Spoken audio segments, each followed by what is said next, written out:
and review any questions and, you know, make sure that we have the best possible responses when we're at EIJ.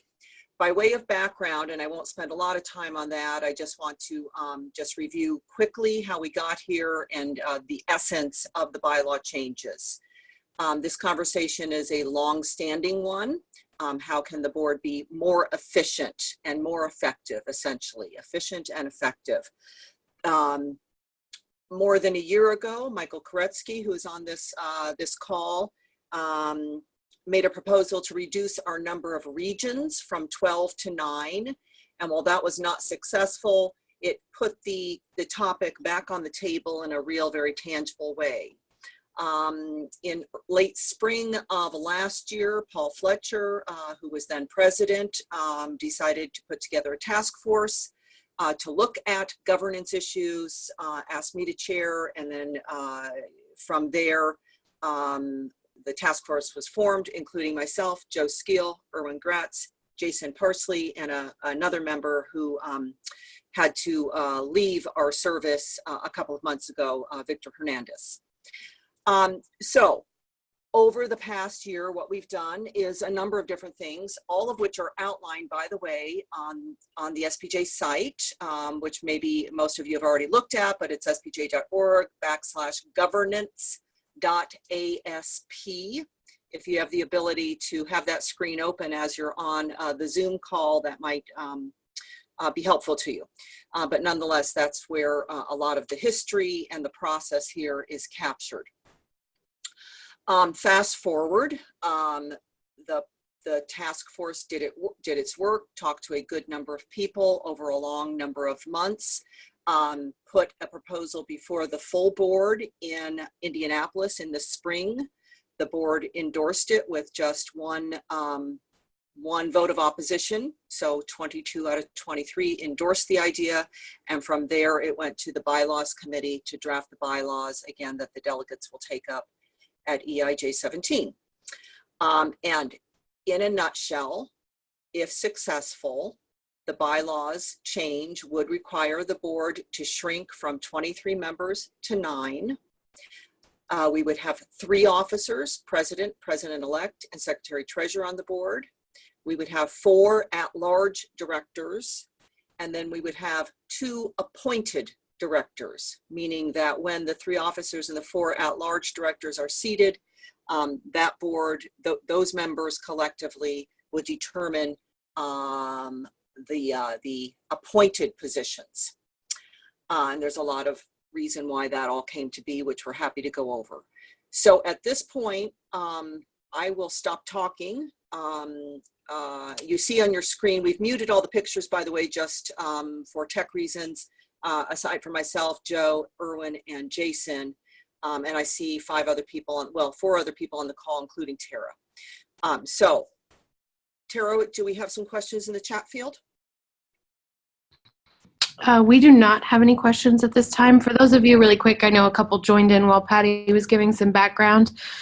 You are muted, but there's a little feature if you're on a desktop down at the bottom where you can hit participants and you can raise your hand, and we can unmute you if you'd like to say your question verbally, or you can type your question into the chat window and we can read that and the task force can answer. And we have one other person joining right now.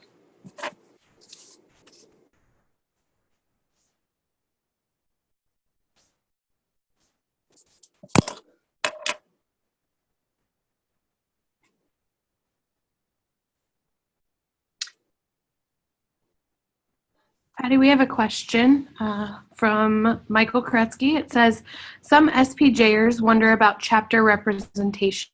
How would you respond?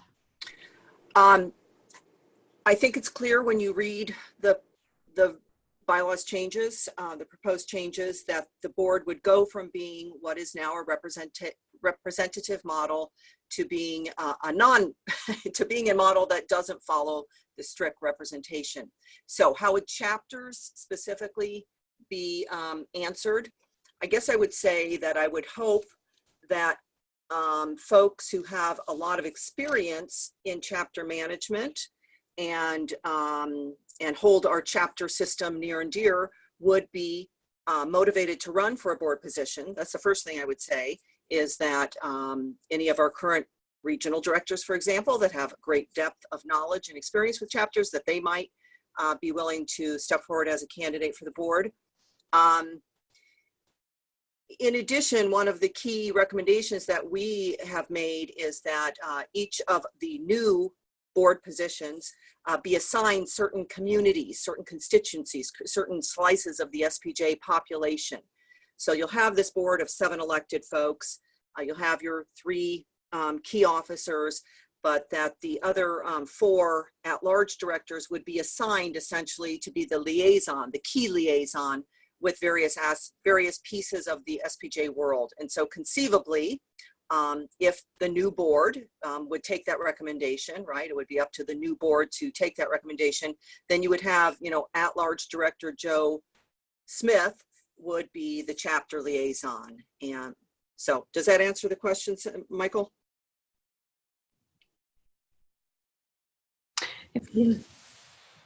Thank you. Yep. The next thing that was in the chat window there, Patty, Diana DeRosa from PCLI, she wanted to share the Long Island chapter amendment proposal that they've put forward. And so the entire thing is listed there in the chat window for those who would like to read it. Patty, do you want to talk about that? Yeah, that'd be great. Diana, Okay. could you outline what your chapter is proposing? And welcome. So can we unmute her, Tara? Thanks.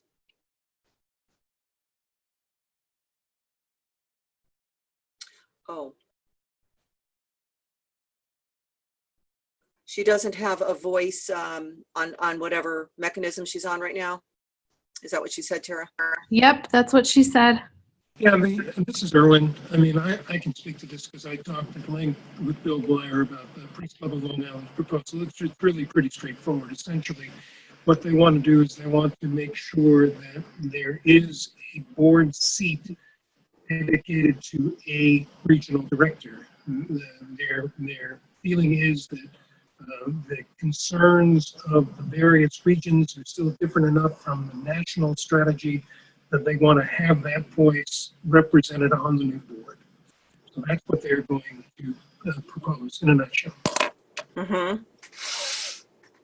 Okay. Any discussion or addition to that anybody wants to make? I assume this means that they're going to bring this proposal to the floor. As an amendment. Yeah. Right. So everybody knows, you know, there are bylaws changes that are under consideration, but anything can happen during the 2-hour voting session. And one way that you can have your voice heard is by offering your proposal. Patty, could you, or if you'd like me to, maybe explain the task force's position on, you know, why, because we talked about this specifically when we were going through whether or not we should have a seat specifically for a regional coordinator, regional director. And I'm wondering if you can kind of elaborate why at the end of the day, and Erwin, I know, you know, you were involved in this too, at the end of the day, Jason, I don't remember if you were on that call or not, but anyone, at the end of the day, why the task force kind of decided to not include that as a recommendation. Yeah, I'm happy to talk a little bit about that. As I explained to Bill, it came down to, in some degree, it came down to a basic question of philosophy. We're trying to move away from a board that is built of representatives of various pieces of SPJ, whether they be regions or communities or anything else, to try to get the board focused on strategy for the overall organization. So that's the philosophical reason why we propose what we propose. The practical reason, in my book, is that if we start designating seats for regional coordinator, we're going to have to answer the question, well, why isn't there a seat there for communities? Why isn't there perhaps a seat for those people who are not in chapters? It ends up marching us back towards the representational model of the board that we're trying to get away from. And it also would make it difficult to keep the number of board members lower, which is kind of one of the main purposes of this exercise as well.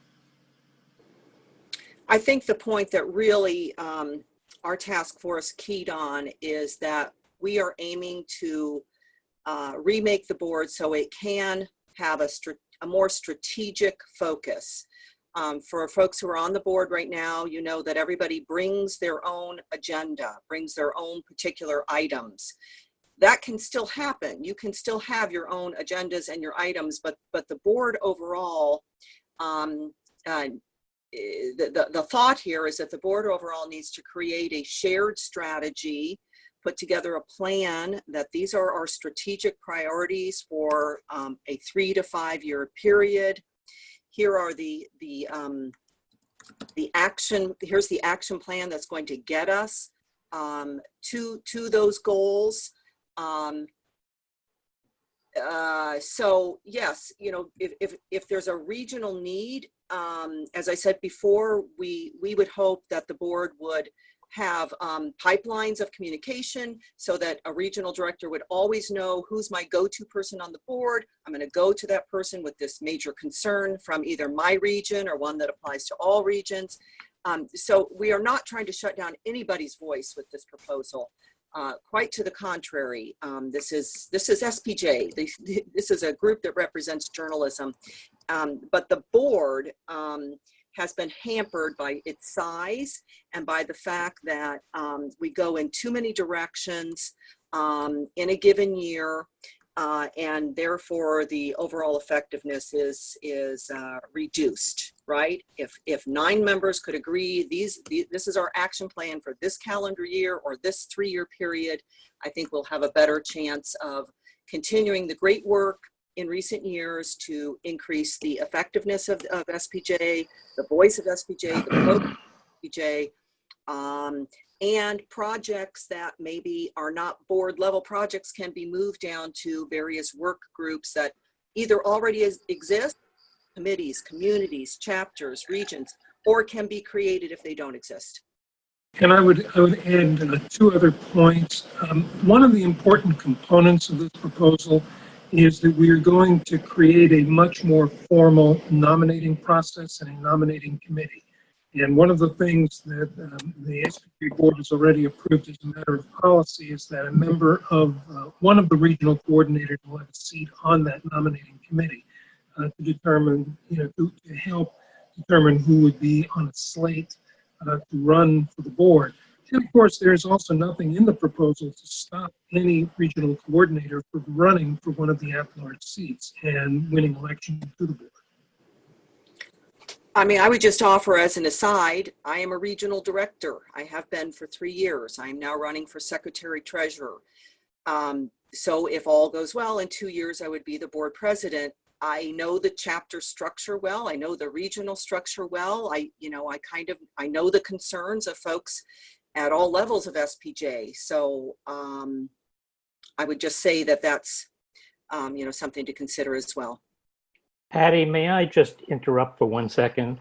Because I think it should be clear to everyone that the types of amendments that can be made from the floor are very limited for the reason that significant amendments would have to be recirculated to all chapters and all members before they could be voted on. So to the extent that we make clarifying amendments, we can do that on the floor. But to the extent that we make amendments that significantly alter a provision, those would have to be postponed until next year. They could be brought up and voted on by the delegates to pass them on for approval by the membership, but they could not be put into the bylaws immediately. So Bob, what Diana just raised, the issue about calling for a regional director to be among the, I guess, was it at large? I'm sorry, I don't have that language in front of me. At large? Is that something that would be in the category of too large to consider from the floor? I think it might be, but I'm not positive of that because I'm just looking at it for the first time right now. Okay. And I wouldn't want to say definitively one way or the other at this point. whether it is. Okay, okay. Is this the kind of situation that you can give guidance to Diana in advance? I can, but to the extent that it's already too late if we have to make a major amendment. So I can try and figure out whether the bylaws committee thinks that that would be sufficient to require circulation to the membership, but and advise them and talk to them about how to proceed. But if the case is that it's significant, then it's just something that can't happen immediately. It can't happen this year. And I'll talk to her about it. That would be good. Thank you.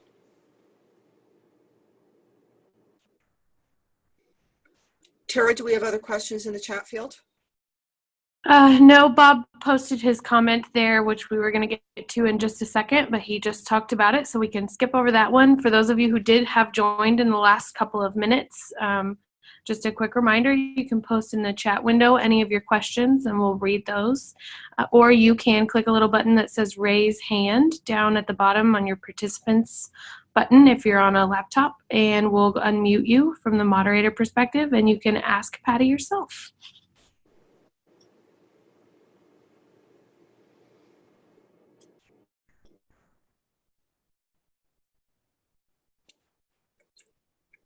So Michael has asked, can you explain how students and professors are being addressed? Joe, I might need some assistance here. Did we end up with language in the bylaw recommendation that addressed that? Yeah, so the hope, of course, is that through the nominations process and through, people deciding that they want to run and a nominations committee seeking out candidates, that we will end up naturally with, students or a campus voice running for the at-large seats. And I would expect that that would happen. So I think naturally we're going to get students and professors seeking seats on the board. If there ever is a case that there were no campus voice on the 9-member board, then the SPJ board is recommending that the board appoint one. So one of the 2 appointments for that year would be someone with a campus voice. So the newfound board would be required to appoint someone, student or professor or campus advisor, to the board if no other candidate on the board were already from the campus environment.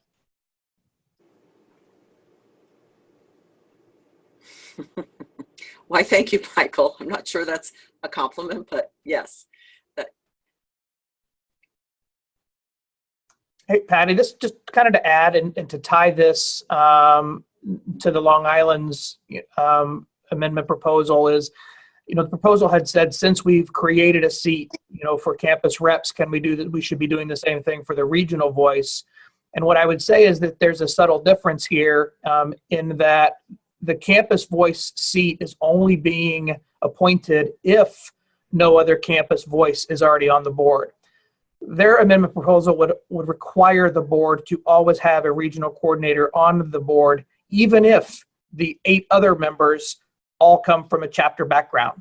So if the other 8 board members were all former chapter presidents, yet none of them were a current regional coordinator, then the person that would have to be appointed would be a regional coordinator.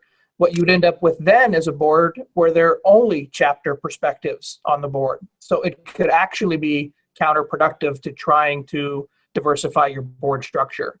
But that's the difference between the campus voice and the regional voice that they're talking about, is the campus voice is only appointed if there's no other campus voice already on the board. Right. All right. Any other questions in the chat field? Clear right now. Okay. Oh, what resources will regional coordinators have under this new system to represent chapters? We do not propose any changes in the regional structure as it exists. There would still be 12 regional directors. They would still they would still get a stipend. I'm going to need a reminder on what we did with the stipend. They would still have a stipend so as to be able to travel within their regions and travel to the national convention. We would still have a Mark of Excellence campaign, contest for our students. We would still have regional conferences that regional directors take a strong interest and active role in. And, you know, regional directors would still be called on to be SDX judges and MOE judges and all the things that they're pulled into now. And again, going back to the idea that the task force has that you would have a line of communications, it would be two ways. So yes, a regional director could reach out to their liaison on the board, but at the same token, the board member should be actively in communication with the folks in his or her pipeline, so that you know, that the viewpoints on whatever the issue of the day or the priority of the day might be. Michael, you had a follow-up on that? Well, also, I should point out too that we did decide the stipends will remain, and in fact, by removing the requirement for regional coordinators to attend the spring board meeting, that actually means they'll have some additional resources to use for travel within their home region or for whatever purpose they may see fit. And did we keep that stipend the same amount? Same amount. Right. So actually, there's a little bit of a net gain financially, allows you to, as Erwin said, put those dollars to use in your chapter. So Patty Koretsky did have a follow-up there. Yeah. He said, so those stipends that were once used solely for board travel can now be used directly to help chapters? The question. I would say generally yes. Whether the newly seated board wants to put any additional constraints on that, I guess would be an open question, right? So I don't know, Michael, are you asking, like, could you direct any of those dollars to, you know, just handing it out to your chapters for whatever reasons? You know, I do think that that's, you know, a legitimate line of inquiry that a new board would have to determine. Right now, right now, Joe, what kinds of rules constrain spending? I think most RDs use their money for travel primarily.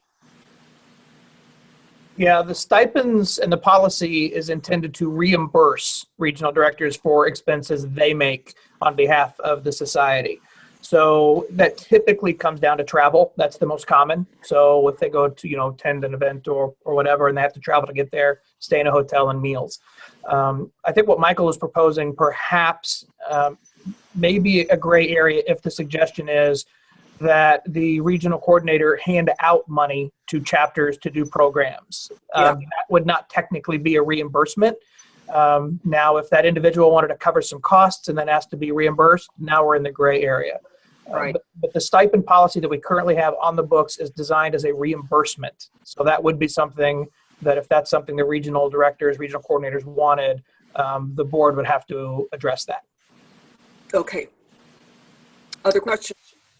Patty, I'm going to circle back to a comment. Yes. This is from Tom Johnson. He said, reducing the number on the board is fine. I would suggest, however, that the term regional coordinator sounds like something one step away from a cruise ship activity director.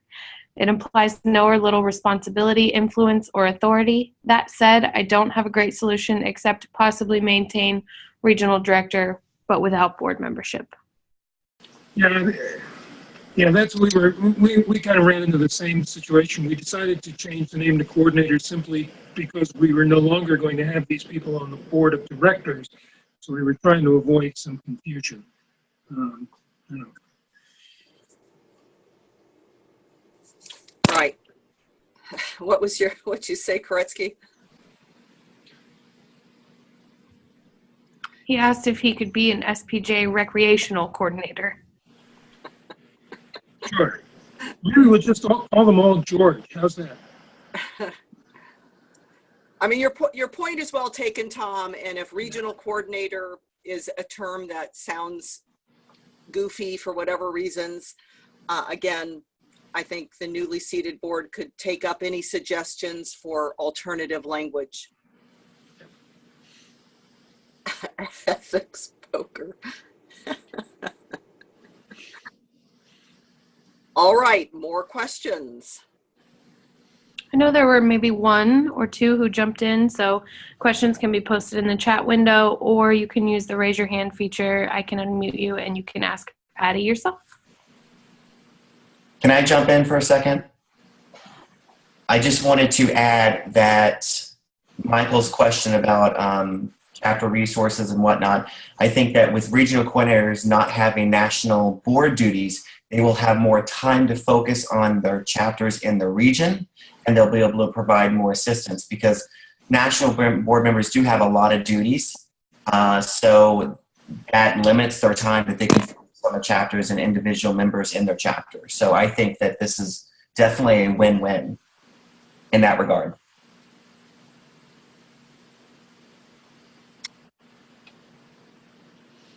I wholeheartedly agree with that. I have not been a very high-level regional director because most of my SPJ time goes to national priorities.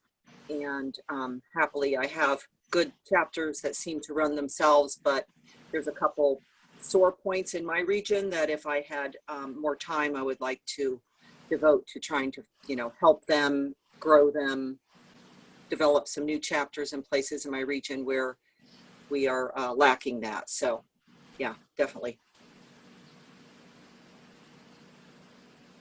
Let's see, I saw another message pop. Maybe it was just a comment.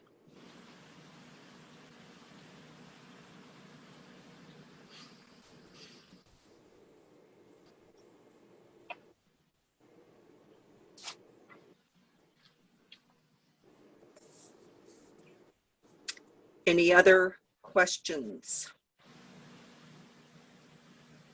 Biggest objection I'm seeing, I've got the chat that pops up and then goes away. Objections so far. Joe, you sent along a few comments, questions that were submitted via the website. Maybe you could go over those and we could deal with those. Yeah, if I could just summarize all of it, the most common objection we're getting, and they come in different forms, and I think the Press Club of Long Island is an example of this. It's the notion of moving from a representative model, moving away from that. It's the notion of making sure every single voice is heard, and how do we accomplish that? So the objections we are hearing are out of a fear that with a smaller board, we won't be able to capture all the necessary voices to make the appropriate decisions. So if I had to just sum it up, it would be that. It would be the philosophical difference of moving away from a representative model and what that may mean. Right.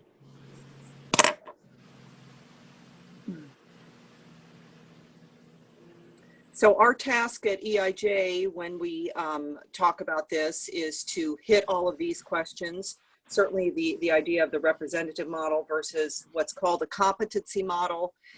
And the task force doesn't really like using that because it implies that our current board is incompetent, which is not true, or that a representative model is not competent, which is not true. I'm struggling with the best word to use there. Anyway, I'm a true believer on this. This, just so those of you on the call who don't have the full background, the idea came as Joe studied association management and his various studies and communications led him to believe that that our board would be more effective if smaller and more strategically focused. He began talking with that idea to the executive committee, and it snowballed from there. I've become a true believer because I've sat through too many board meetings where whatever is on the table gets hijacked by the next thing, too many presidents who come in with an agenda that's great. It's not a bad agenda, but it's a new agenda. And here we go again, starting over. And things don't get done, right? Things get started, ideas get talked about, but we don't move forward in unison to accomplish shared goals. And, as the analogy we've used is everybody rowing in the same direction. So I understand that leaving a representative model is going to be a stumbling point for a lot of folks. And And we're working on the language to, I mean, it exists in the bylaws what the whole thing is about, but as we talk about it with folks, the best way to, you know, give the 2-minute elevator pitch to somebody who's coming to the idea, new, fresh, right? We've had some questions, Patty. I'll go Yeah. through a couple of them. And I know there are a couple who are not looking at the chat window, so I'll kind of summarize through some of these. The biggest, what votes the board has made that have hinged on the regional representation. Can we recall any? And Joe answered that, saying that in his 9 years as ED, he can't recall any votes that were based on geography. And then the next question is from Bob Becker. Has there been any significant concern voiced about the nomination process other than that expressed by Andy Schatz on the blog?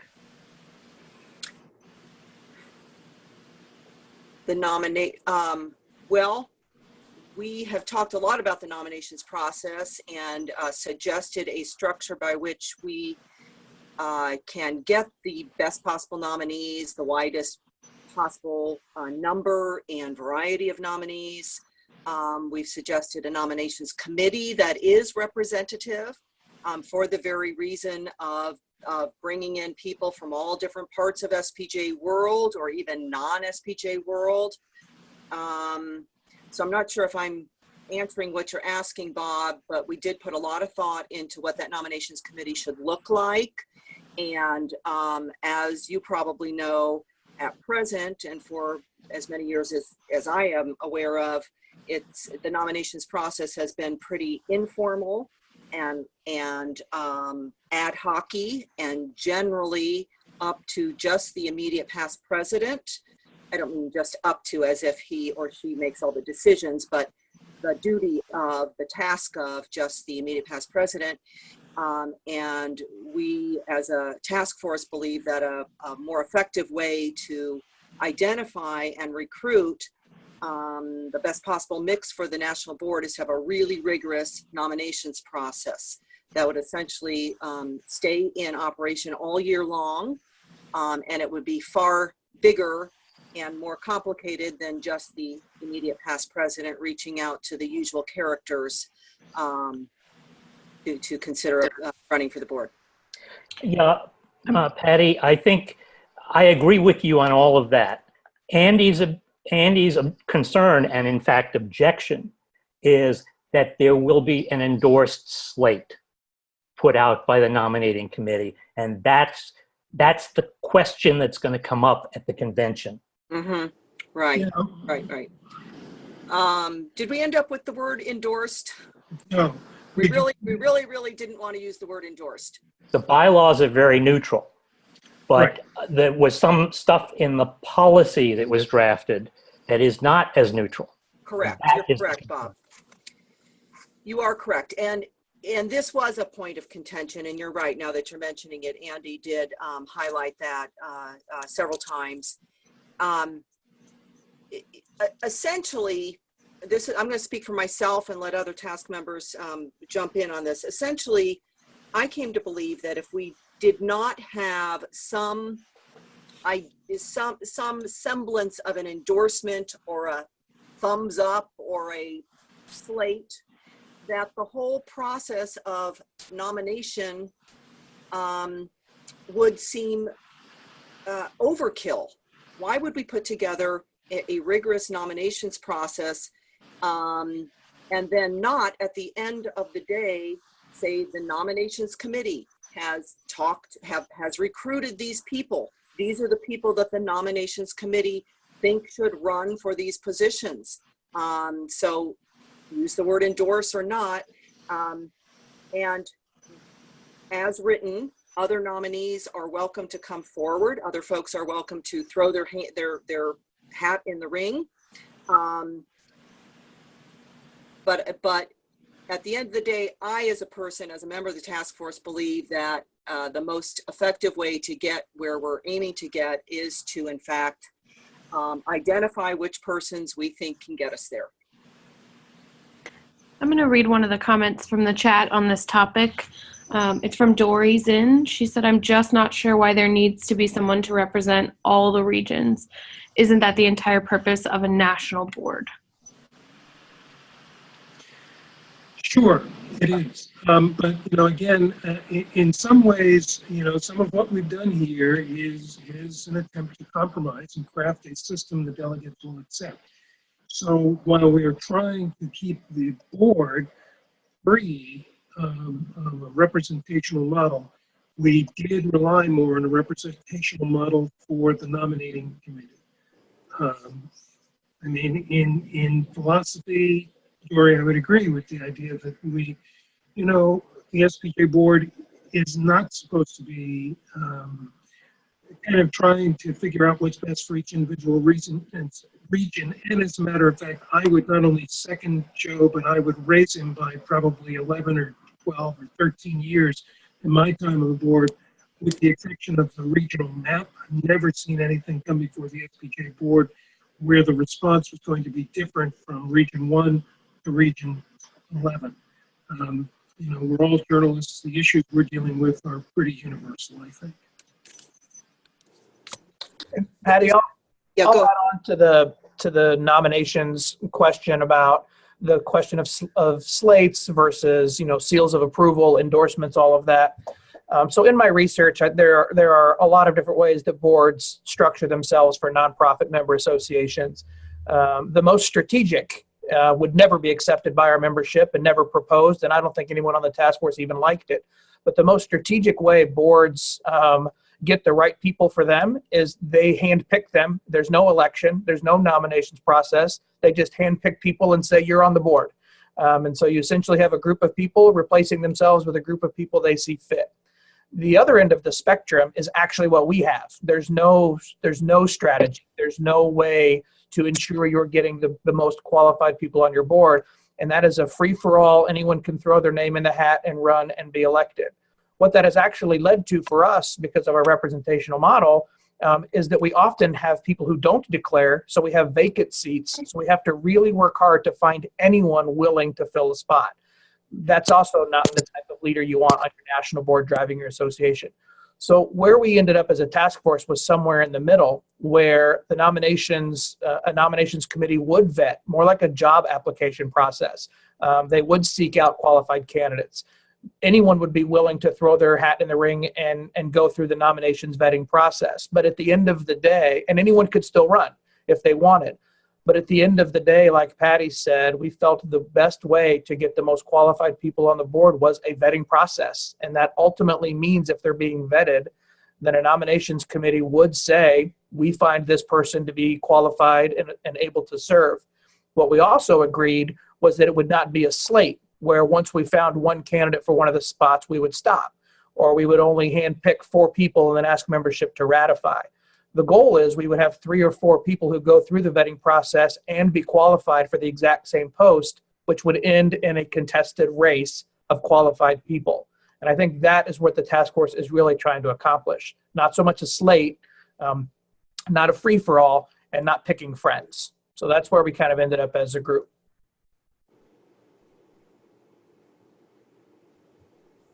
I think one way this might work in reality is that somebody might come forward and make themselves known as an interested candidate, and the nominations committee might say, "Oh gosh, you've been an SPJ member for a year.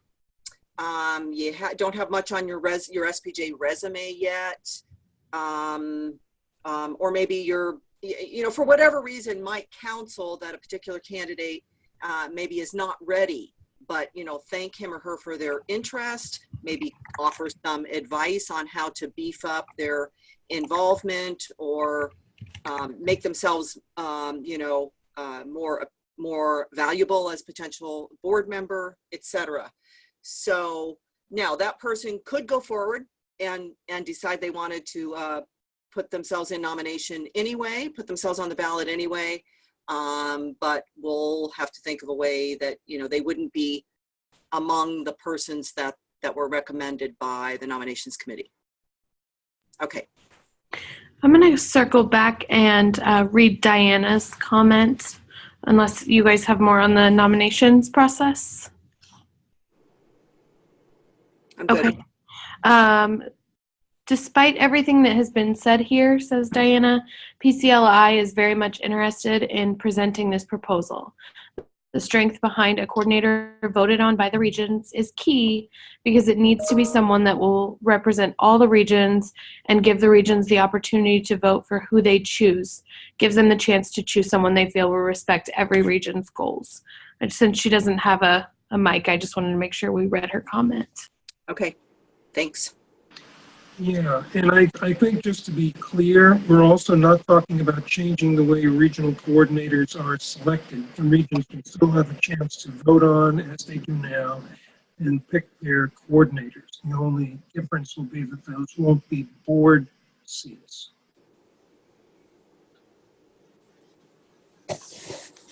Correct.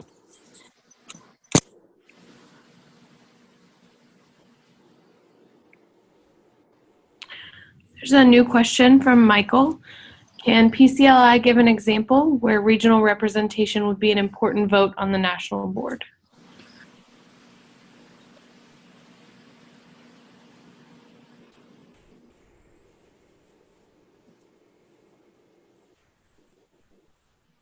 While we have Diana process that, are there any other topics that we should address in the questions? There's nothing in there right now new. Hey, Patty, I don't know if you find this important now, but while she is thinking and maybe typing, do you think it'd be helpful to go over the timeline about maybe how this transition would work and how long it would take? Yeah, I think so. So if this passes at EIJ 17, I'll let Joe take it from there. Great. I teed it up for you. There you go. Yeah. Okay. So the timeline, I guess, we will, conduct normal elections this year at the EIJ 17. Anyone who was elected this year, and then of course who was elected last year, would have the opportunity to fulfill their terms. So the task force is not recommending an overnight change where people get elected and then told no thanks. So everyone would fulfill their terms. And so EIJ, this board that's elected at 17, we would remain normal and status quo for the next year. Then next year, when the people who were elected last year, the regional directors, the campus advisors at large, the student reps, when their terms expire, those positions would be eliminated. They would fall off. And then so that what you would have is a board of about 13. Then it would be ideal that next year we elect 2 at-large candidates that would serve on the new board the following year. So this year we would have a full board. The next year we would have 15 made up of half of the regional directors, past president, vice campus of chapter affairs, the 2 new at-large directors. So that would be 15. Then the following year at EIJ 19 is when the board would actually make it to 9. So this would actually be a 3-year process of rolling from where we are today to the end goal. Yep. Unless, of course, somebody wanted to step off the board knowing it was going to be downsized, and that would be their prerogative.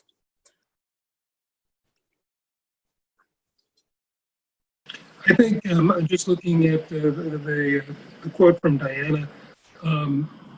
I know, talking to Bill Blyer, who was regional director many, many years ago, one of the things he told me about was at one point an opposition in the region to a dues increase. So that was a very long time ago. But I think, Diana, the point is well taken, and you can certainly talk to the PCLI board about it. It probably would be helpful at the convention to have some concrete examples.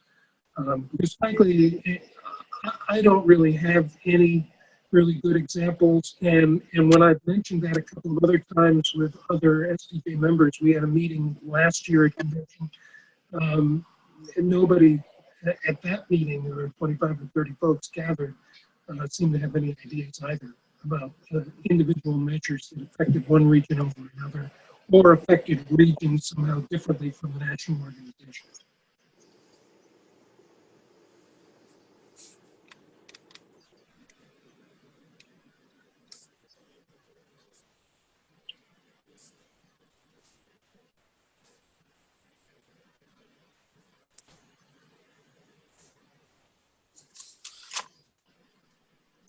All right, Tara, anything else in the chat field we need to address? Nope, nothing that I'm seeing right now. All righty, very good. Thank you to everyone who participated and hopped on here. I'll be able to see the entire chat field when I get off here. It'll be saved. As we mentioned before, the whole call is recorded, and we'll post that somewhere, Joe, on the website if we need to, or if we decide that's a good idea. There is a second call next week. So if you have friends and colleagues who are not able to make this call, we invite you to let them know that there's a second opportunity.